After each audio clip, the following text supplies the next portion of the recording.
Magandang hapon po mga kapuso. Huling Sabado bago magpasko at pero po sa Parañaque Integrated Terminal Exchange o PITX, may problema pa rin sa biyahe pa Bicol at hirap ding makabili ng tiket. Silipin po natin ang sitwasyon doon sa live na pagtutok ni Jonathan Andal. Jonathan?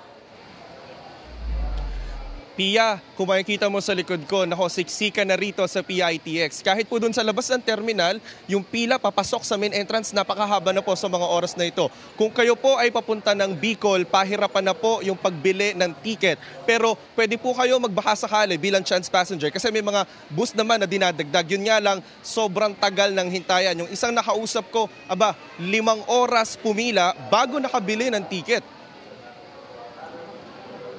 Mahaba at matagal ang pila ngayon ng mga biyaheng Bicol sa PITX o Parañaque Integrated Terminal Exchange. Fully booked na kasi ang mga bus hanggang December 24. Kanina pa, mga 2 hours na yata kami dito. Hindi ko pa alam kung makakasakay kami. Si Melanie, 5 oras inabot bago nakabili ng ticket. Mas mahal ang binili niya ngayong ticket dahil premium bus na ang kanyang nakuha at point-to-point pa papuntang Tabaco, Albay. Talagang i-grab ko na makauwi lang. Pati sa mga bus terminal sa EDSA, matagal din ang hintayan ng mga pasahero dahil hindi agad makabalik sa Maynila ang mga bus galing Bicol. Lahat ng mga buses na dumadating dito sa Manila, puro delay po. Ang epekto dyan sa mga chance passengers o sa mga regular passengers namin, nag-aantay po sila. Wala rin maibiyahe ang bus company na ito sa Sampaloc, Maynila. Sa ngayon, batero sa mga dumating na bus, inaabot ng 18 to 20 hours bago makarating ng Naga. Dahil sa matinding traffic dito sa may parting Lupi, Andaya Highway. Ang traffic sa Bicol medyo problematic, no? Dahil nga may mga highways na mga na-damage ng bagyo. Itong holiday na to baka hindi na natin masolusyonan kaagad, no? Kaya yung solution nga ay naghahanap ng alternate roads, no? Sa Manila Northport, nag-inspeksyon si Transportation Secretary Jaime Bautista sa Pantalan, pati na sa loob ng isang barko.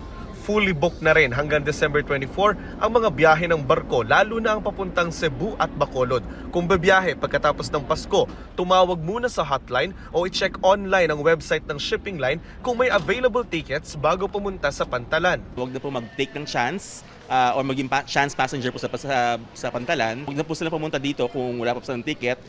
Nag-inspeksyon din si Bautista sa NAIA Terminal 3. Marami mang pasahero, mabilis naman ang pila sa immigration. May nag-inspeksyon, maluwag yung airport natin. Tignan natin mamaya pagka wala na yung nag-inspeksyon. Inanunsyo rin ni Bautista na pagpapalitin na ng pwesto ang screening at immigration sa susunod na taon bago magsimana Santa. Ibig sabihin, mauuna munang i-screen ang mga bagahe bago humarap ang pasahero sa immigration para kung may masita sa x-ray machine na bawal pero mahalagang bagay, pwedeng iwan sa kasama. Pag merong mga items na hindi pala dapat ipasok, no? Kung nakadaan ka na ng immigration, kung i-confiscate na lang yan, no? Samantalang kung hindi ka pa dumadaan ng immigration, nakita na hindi pala pwedeng ipasok, pwede mong tawagan yung iyong mga kasama, ipagbilin mo sa kanila. Pinalawak na ng pamunuan ng kalsada sa arrival area ng Terminal 3 para sa mas maayos na daloy ng trapiko. Binawasan ng parking space doon para madagdagan ng 2 linya ang kalsada. Ayon kay Bautista, 150,000 na pasahero kada araw ang inaasahan sa NAIA ngayong Christmas rush. Pia, alam mo, kada oras nasa 10,000 pasahero ang nadadagdag dito sa terminal ng PITX. At ayon sa pamunuan ng PITX, as of 5 p.m., nasa 143,000 na yung mga pasaherong dumaan dito sa terminal. Ang payo po ng PITX sa mga pasahero, huwag po kayo magdadala ng mga paputok at pailaw dahil bawal po yan ibiyahe sa mga bus. Yan muna ang latest mula rito sa PITX. Balik sa iyo, Pia. Jonathan, malinaw yung naging paalala doon sa Northport. No? Balikan ko lang yung sinabi nila doon na kung walang ticket, kung hindi pa nakapag-book, wag nang dumiretso doon sa pier. Pero ibig ba sabihin nito, hindi na papapasukin ang mga walang ticket o yung mga chance passenger? I-accommodate pa rin naman sila, Pia, doon sa may terminal. Pero ang sabi nga nung pamunuan nung isang shipping line na nakausap natin, para din sa seguridad at para sa convenience ng mga pasahero, wala naman kasi silang matutulugan doon na maayos. Mga upuan lang yun doon. So kung doon sila maghihintay ng kanilang ng biyahe ng barko, mahihirapan lang sila. Pero tatanggapin naman sila ng terminal kung sila'y pupunta doon at maghihintay ng biyahe ng barko. Pia. Alright, maraming salamat sa iyo, Jonathan. Meron po mga nagla-last minute Christmas shopping pa rin sa Divisoria naman sa Maynila. Pero yung ilan pong mga stall doon, may online store din daw para doon sa mga ayaw makipagsiksikan. Nakatutok si Bernadette Reyes. Huling weekend na bago magpasko pero marami pa ring humahabol mamili ng mga panregalo sa Divisoria. Pero ano nga bang meron sa lugar na ito at bakit sa kabila ng ginhawang dulot ng online shopping, marami pa rin ang nahahalinang bumili rito? Ang mura-mura dito. Kaya sinamantala namin, almost half ang tubo doon. Ang iba naman triple. Yung nabili ko dito, 15 pesos lang, bagsak ang presyo. Samantalang doon, pinakamura na yung 40. 1,000 po. Pagkakasahin sa 4 na anak. Kakasya po ba yun? Kasi yun. Pero matumal daw ang bentahan kumpara sa mga nakalipas na taon. Kaya ang iba kahit may pwesto, sumusubok na rin magbenta online. Natatalo po sa online kasi binababa na namin. Kasi mura yung sa online. Paano po ginagawa nyo para makabenta rin kayo? Binababa ng kahit konti lang. Medyo po may extra income din po sa amin. Para sa iba, mas maganda pa rin kung personal na pinipili ang panregalo. Mas maganda dito kasi kikita mo agad yung binibili mo. Mga last sizes na po siya. Kaya siya binibigay namin ng mura.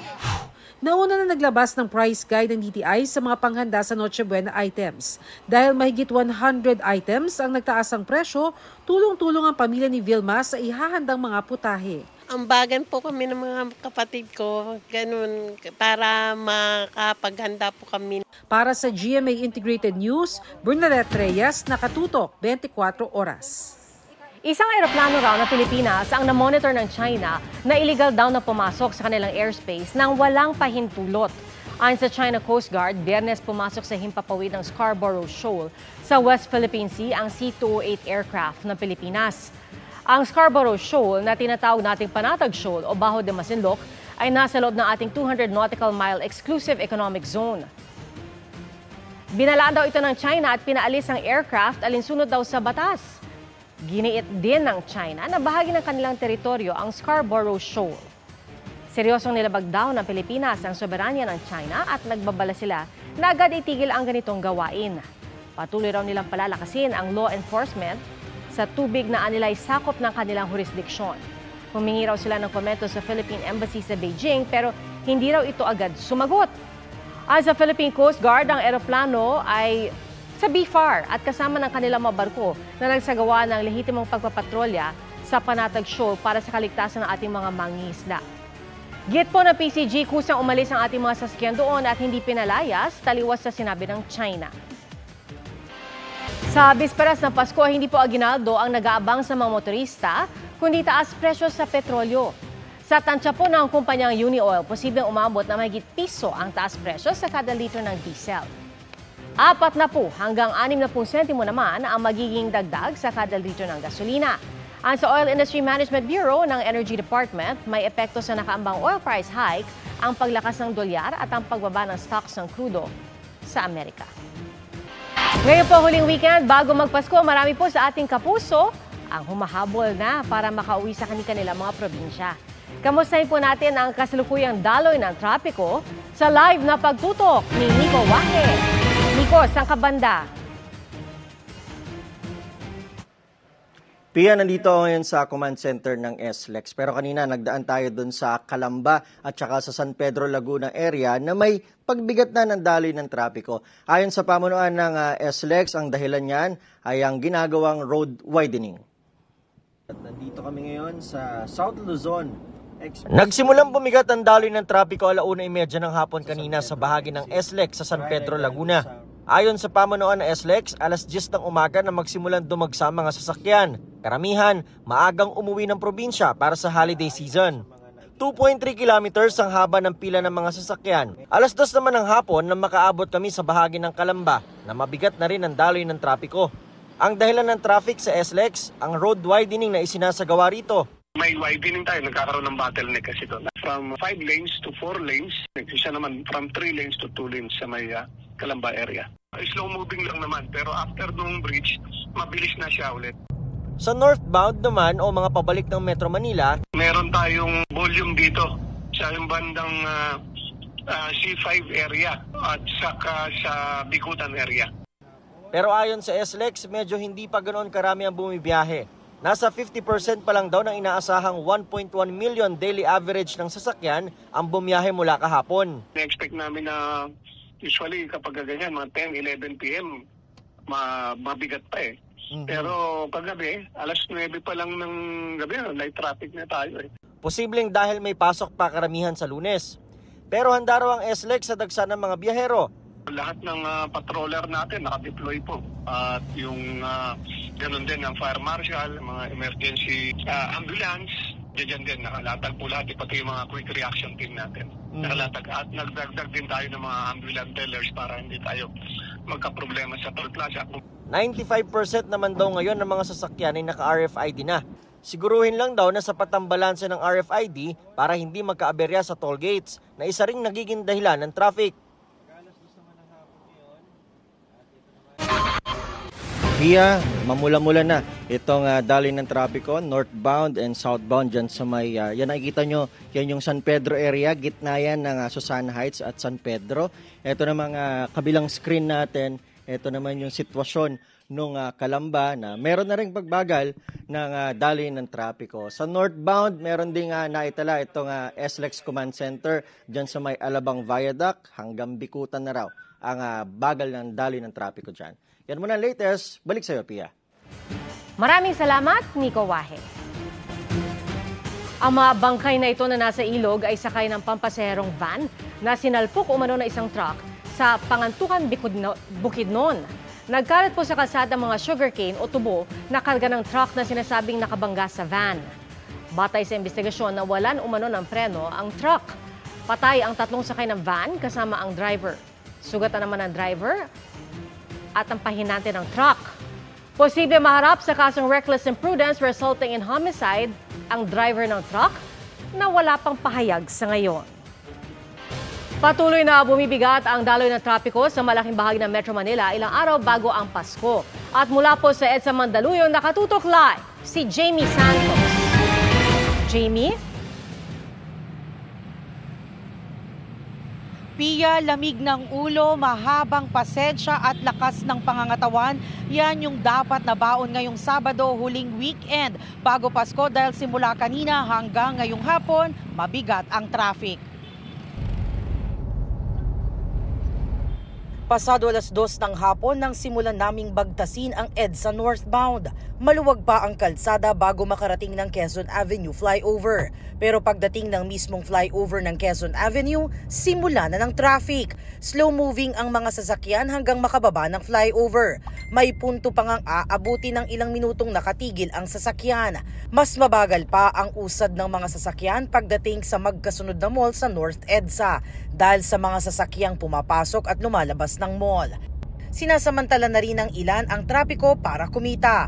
Paglagpas ng mall, bahagyang luluwag ang trapiko mula Muñoz hanggang Balintawak. Pagdating sa southbound, bumper to bumper ang takbo ng sasakyan.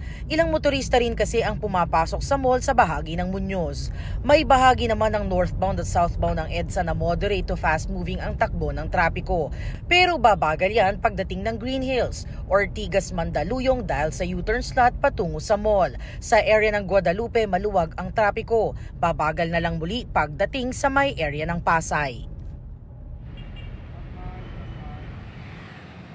Pia, sa mga oras na ito dito sa ating kinalalagyan dito sa may EDSA Mandaluyong ay hanggang ngayon ay mabigat pa rin ang daloy ng trapiko lalo na sa tapat ng mall. At yung slow moving na traffic na yan, dire-diretso na ang slow moving ng mga sasakyan hanggang EDSA North. At yan ang latest mula rito sa Mandaluyong. Balik sa iyo, Pia. Maraming salamat, Jamie Santos. Iimbestigahan ng LGU ng Lapu-Lapu City, Cebu ang tindahan ng mga paputok na sumabog noong gabi ng Miyerkules.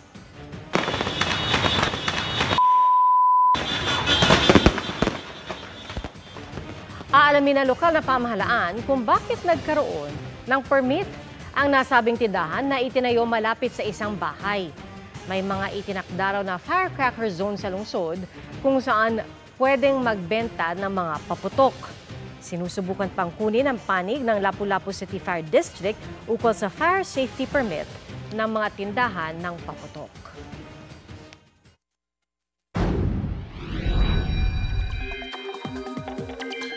Mga kapuso, naging bagyo na ang low pressure area na nasa Pacific Ocean sa labas ng Philippine Area of Responsibility.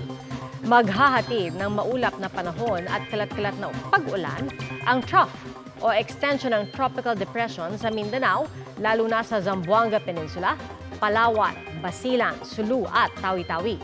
Shear line naman ang nagpapaulan sa Southern Luzon at Visayas. At dahil sa amihan, asahan ng maulap na panahon sa Metro Manila, Cagayan Valley, Cordillera Administrative Region at Central Luzon. Kabilang po ang natitirang bahagi ng Luzon. Posible naman ang patuloy na pag-ulan at maulap na panahon sa bansa hanggang Pasko. Sa rainfall forecast ng Metro Weather, asahan ng light to intense rains sa malaking bahagi ng Luzon, lalo na sa mga coastal area bukas. Gayun din po sa iba't ibang bahagi ng Visayas at Mindanao. Sa Metro Manila, posible ang panakanakang pag-ulan. At mga kapuso, ngayong gabi po, ang itinuturing na longest night ngayong taon o yung pong winter solstice.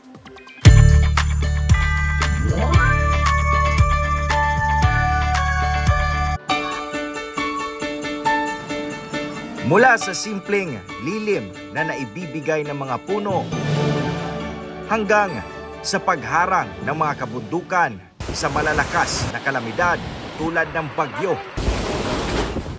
Laging ipinaaalala sa atin, marapat lang ibalik ang pasasalamat sa inang kalikasan sa pamamagitan ng maliliit na bagay tulad ng simpleng pagtatanim. Ngayong Pasko, kabilang ang tree planting sa mga ginawa ng grupong Andam Higala bilang pasasalamat sa inang kalikasan. Binubuo ang grupo ng mga estudyante mula sa mga universidad ng Cagayan de Oro at Young Professionals na nagtulong-tulong para magtanim ng mahigit 500 seedlings ng puno sa sitio Kamarahan sa Barangay Pagatpat. Actually, as an environmental advocate, aside from being a women advocate, masaya and nakaka-feel ng contentment sa sarili. It's because hindi lang ako yung makakapag-benefit, hindi lang yung environment, kundi yung mga future children. Ipinadama rin ng grupo ang Paskong puno ng pasasalamat maging sa mga hayop. Naglibot sila sa downtown area ng Cagayan de Oro para magpakain ng di bababa sa 50 aso't pusa sa kalsada. Kasama rin nila sa aktibidad ang isang non-government organization na Love and Pause. I feel so happy kasi po imagine we are the youth, we are youth na nagsiserve sa community, but then even the animals we can cater kasi po hindi lang po kami nagfo-focus to people. Animals also need helps too. Higit sa pangangalaga sa kalikasan at mga hayop, inilunsad din ng grupo ang Santa Higala Project ngayong magpapasko. Layo nitong mamahagi ng tulong at regalo sa napili nilang 5 komunidad, lalo na sa mga apektado ng bagyo, demolisyon, sunog at iba pang kalamidad at sakuna. Yeah, that's our way of giving back to the communities that we promised parang to give back to children, because when we started Andam Higala, actually we are a group of scholars in the city, and this is our way. Even before, in the last 5 years, we've been helping children in many other ways. Labis din ang pasasalamat ng mga benepisyaryo sa kanilang natanggap na maagang aginaldo. Dako kayong pasalamat. Nga abi lang magsimple lang bitaw nga kanang hatag lang ding ana ba na day kanang bas anang amo ang nami sabot bitaw ni ma'am bahin sa pag-atiman sa mga anak. Dako kay cancer kanang dugang bitaw nga matun-an pa sa mga ginikanan. Youth really has the power to parang start the change in our communities, and this is like a message of hope for everyone who is watching, that hopefully regardless if you're still young, but I believe that it's never too young to lead and never too young to bring in change and start the change in our community. Ngayong Kapaskuhan, maraming bagay tayong dapat ipagpasalamat. Kaya naway, sa ating simpleng pamamaraan, ating maipakita ang pagpapasalamat sa lahat ng pagpapala na ating natanggap. Mula sa GMA Regional TV, ako si Cyril Chavez, nakatutok 24 oras. Hulikam sa Germany ang pananagasan ng isang kotse sa gitna ng isang Christmas night market. 2 ang patay, kabilang ang isang bata. Mahigit 6 na po naman ang sugatan at nagpapagaling sa ospital. Naaresto ng mga otoridad ang suspect at isa siyang Saudi national na nasa 50 years old. Inaalam pa ang motibo sa krimen. 3 araw bago Noche Buena, ramdam na rin sa mga pamilihan ang bigat sa bulsa ng mga sangkap at putahing ihahanda. At yan po ang tinutukan ni JP Soriano. Bukod sa Daloma, Quezon City, patok din ang lechon galing sa Cebu. Ngayong magpapasko, mabenta na ang lechon Cebu at may ilang dingding na tumatanggap ng bagong order. Putok-batok na nga ang presyo. Ang pinakamura nasa 8,000 pesos. Mas mataas ng 1,000 pesos mula noong isang buwan. Kung tight ang budget, pwede rin namang makabili per kilo sa halagang 800 pesos. Murang option din ang lechong manok. Sa isang tindahan sa Mangaldan, Pangasinan, 250 pesos ang bentahan at posible raw tumaas habang papalapit ang Noche Buena. Pati mantika, hindi natulog ang presyo. Sa Bangkerohan Public Market sa Davao City, tumaas ng 20 to 30 pesos per kilo ang presyo ng mantika. Sa Agdao Public Market naman, tumaas na sa 340 to 390 pesos ang kada kilo ng karneng baboy, depende sa parte. Mataas daw kasi ang pasa sa kanila ng mga supplier. Tiniyak ng Agriculture Department na patuloy silang nagbabantay sa mga presyo sa merkado.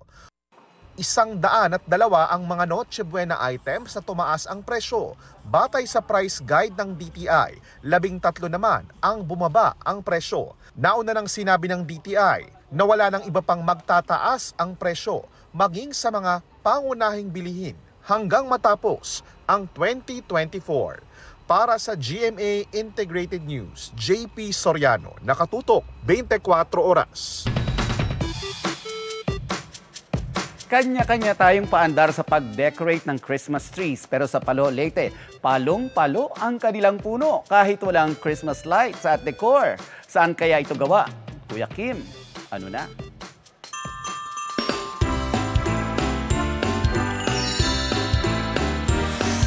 Kaninong mata ba naman ang hindi kukuti-kutitap kapag damas na ng Christmas tree na ito? Wala itong Christmas lights. Wala rin mga palamuti, pero aesthetic. Ito ang Christmas tree ng mga taga-Palo, Leyte. Ang naturang Christmas tree na pinagtulungan buuin ng lokal na pamahalaan ng Palo at ng isang team ng mga arkitekto, gawa lang sa mga pinutas at inilawang kawayan. Dahil sa kakaiba nitong konsepto, ang bamboo Christmas tree pinag-uusapan online. Kuya Kim, kailan ba unang ginamit ang mga Christmas tree? Kuya Kim, ano na? Maraming pinag-ugatan ng tradisyon ng paggamit ng Christmas tree. Pero ang isa raw sa pinakaunang dokumentadong Christmas tree ay nakita sa Strasbourg, na nooy bahagi ng Germany pero ngayon parte na ng France. Sa mga unang taon, mga evergreen tree tulad ng fir o pine ang ginagamit at pinapalamutian nito ang kandila, prutas, nuts at iba pang dekorasyon. Ang mas modernong Christmas tree naman na pinalamutian ng mga ilaw sa halip na kandila na uso at lumaganap noong 19th century. Laging tandaan, importante ang may alam. Ito po si Kuya Kim at sagot ko kayo 24 oras.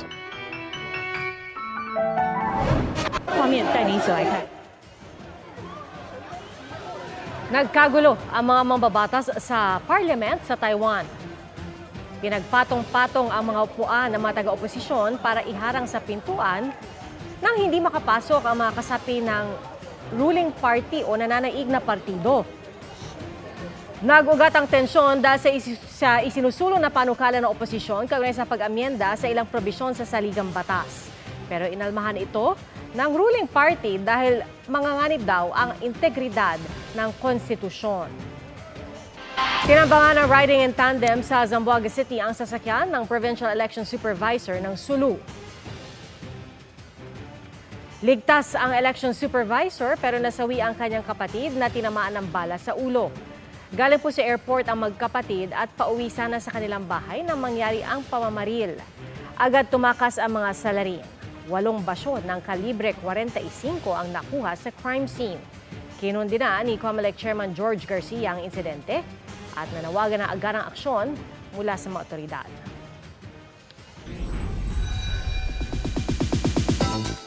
Merrier ang Pasko ngayong taon ni Pulang Araw star Barbie Fortesa dahil magpapasko na siya sa kanyang new home na Bicasa. Sa IG nagpost ang aktres ng pictures kasama ang kanyang mga magulang sa kanilang bahay. Picture dito ang kanilang Christmas tree. Caption ni Barbie, after just 1 year, Bicasa is now officially ours. Hindi raw naging madali ang journey ng kanilang Bicasa pero worth it at grateful ang aktres.